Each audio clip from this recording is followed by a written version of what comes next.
Good afternoon and welcome to Sports Philanthropy Network live at Radio Row 57 in Phoenix. Here with us, one of my good friends, Randy Grimes, Pro Athletes in Recovery. Randy, thanks for joining us again this Thanks year. for having me. I appreciate it so much. I always love being with you guys. I can always count on you to be here. So, Randy, you've been on Legacy After the Locker Room podcast. You sat down with us last year on Radio Row. The first thing I got to ask is what's new this year? What have you been working on? And where's your beautiful bride? She'll be here tomorrow. I can't wait She to see she's her. she's being a grandma right now and babysitting in Houston, but she can't wait to get out here tomorrow and see you and Roy. And she definitely told me to tell you guys hello. But this year's been a great year. Still spreading that word, tearing down the stigma associated with addiction and mental health issues. My message is still the same. It's okay to not be okay, but you got to raise your hand and ask for help. And I just want families to know that there is help and hope out there, but you got to raise your hand.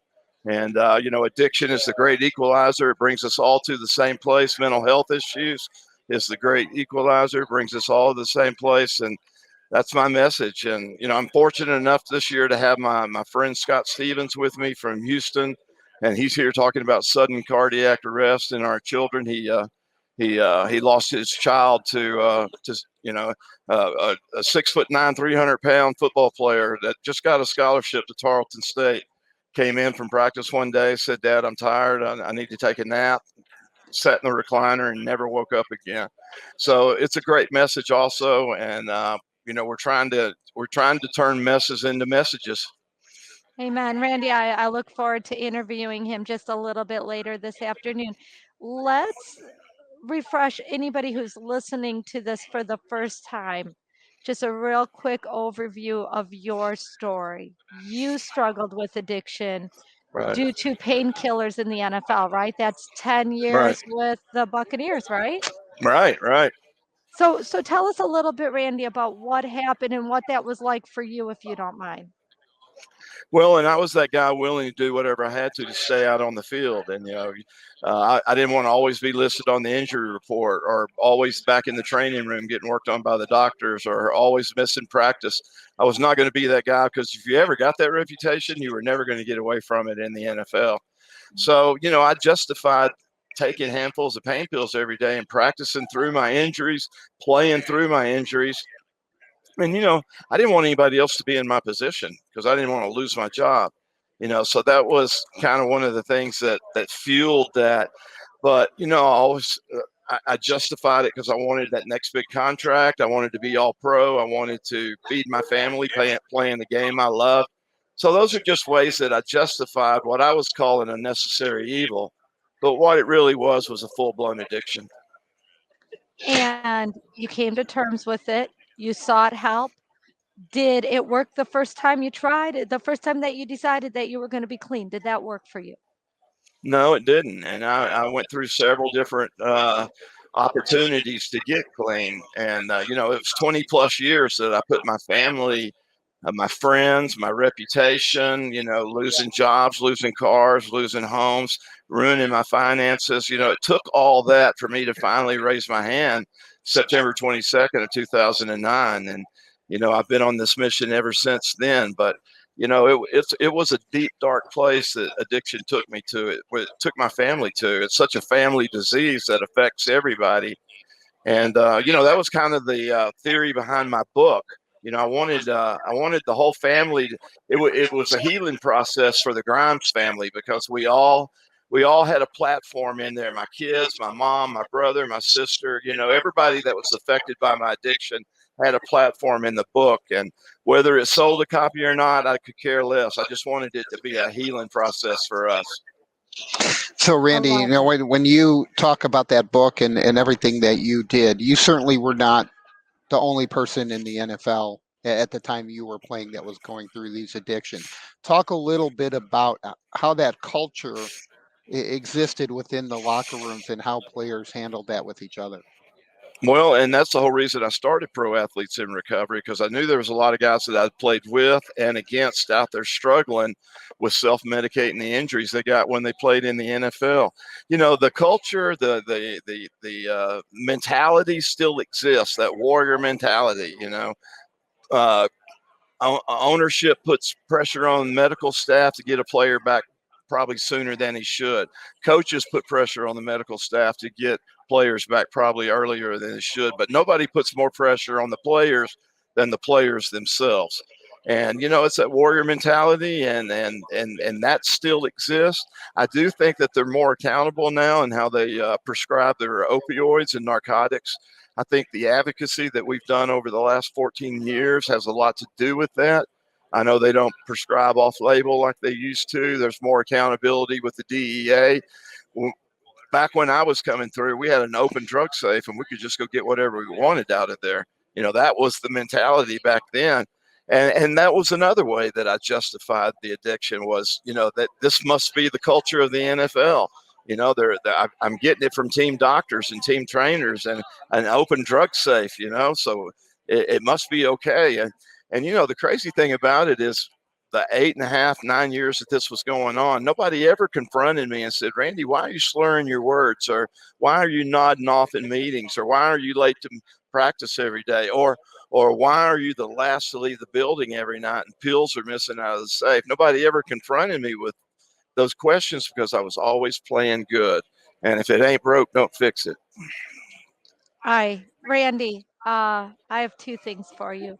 Number one, I'm just going to ask you to speak from your heart for every middle school, high school, college kid, Olympian, semi pro, pro athlete, maybe even a mom or a dad right now who's struggling and just happens to watch this. Share the "it's okay to not be okay" message. Let people hear you loud and clear. Well, and there's such stigma surrounding addiction and mental health. Parents don't know. Well, first of all, parents aren't comfortable having that uncomfortable conversation. A lot of times they don't know who to call, what to say, how to approach it. And, that's the message I want to get out there. First of all, like I said, it's okay to not be okay, but you got to raise your hand and ask for help. But this happens to good people. People that struggle with addiction are not bad people trying to get good. They're sick people trying to get well.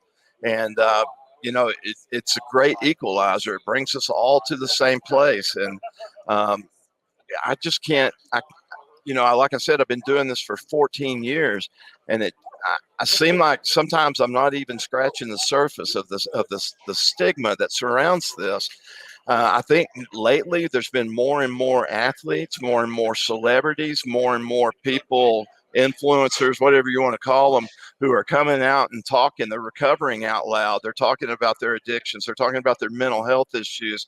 And that's helping a lot.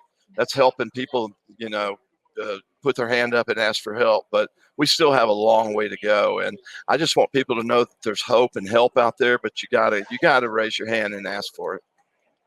Roy, I want to give you a chance to ask Randy a question, but before we close out, Randy, and I know we're just about out of time, I'm just going to give you a minute to think about this. Our theme at Sports Philanthropy Network for this year is "Be a Good Sport, Don't Be a Sore Loser." I'm going to ask you to close out this podcast, this message, with your thoughts on being a good sport, not being a sore loser for all the young kids in America. Roy, what's your final question? Well, Randy, I think one of the things that's always interesting to me when we look back is the correlation between some of the addiction and head injuries and brain injuries. And when you see so many of the guys that have suffered, during their NFL careers and beyond, in terms of what you've seen of that correlation between the types of positions and types of impacts that they've absorbed. So we'll give you that question first and then let you close out with Kayla's good sportsmanship question. Well, and Roy, that comes up a lot with the people that I work with the former players that I work with. These are guys that have been out of the league for so long, and they want to blame a lot of their bad habits on head injury, on concussions, on CTE. And I'm quick to call them out on that, because we have to remove this part of it. The substance abuse, the self medication. We've got to remove that first before we can even determine the amount of CTE or the amount of brain trauma that might be going on. So I'm quick not to let them blame everything on head injuries, and because that's a big part of recovery.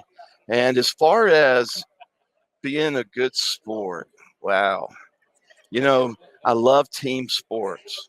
People ask me all the time what I miss most about football, and it's not being out on the field. I miss the locker room. I miss the camaraderie. And being a good sport is, you develop those good habits by being a good teammate, doing your part, taking care of your business, and supporting your buddies to your left and to your right. And there's nothing better than team sports. You learn so much about life, about being a man, about being a woman, about being a good citizen.